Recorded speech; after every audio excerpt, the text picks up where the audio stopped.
Depositata lo scorso 4 settembre un'interrogazione da parte dei consiglieri regionali del Partito Democratico a firma Moretti, Carli Conficoni, Fasiolo, Russo e Cosolini, indirizzata al presidente regionale Fedriga, ha oggetto la domanda: perché le aziende sanitarie del Friuli Venezia Giulia non assumono direttamente i medici stranieri attualmente reclutati da aziende esterne al sistema sanitario regionale in alcuni presidi ospedalieri della nostra regione? Non mettiamo in dubbio la bravura, l'abilità, la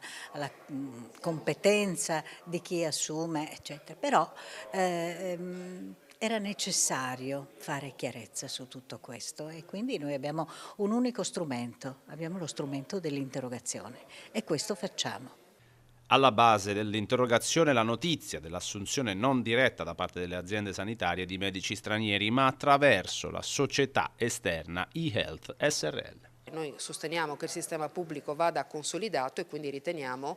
che debba essere una scelta prioritaria quella di assumere all'interno del sistema pubblico, proprio perché trasferendo risorse si trasferiscono anche le competenze delle persone che a volte addirittura il sistema pubblico lo lasciano per andare a lavorare nel privato. Davo prima in conferenza stampa un dato che è che rispetto alla spesa nazionale per le esternalizzazioni,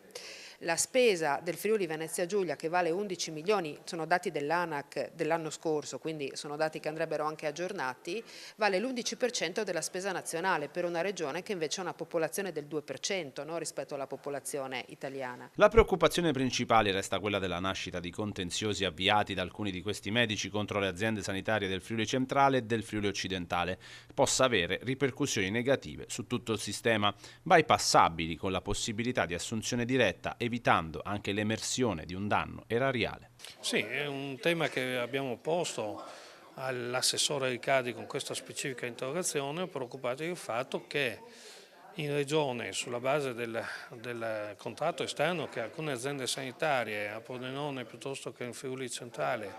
hanno fatto sul tema dei medici stranieri, ci sono contenziosi che rischiano di vanificare questo tipo di contratto. La nostra preoccupazione è quella, vorremmo che la nostra regione, come altre regioni hanno fatto, dalla provincia autonoma del Bolzano alla Calabria alla Sicilia, assumano direttamente medici stranieri a servizio appunto del sistema sanitario regionale.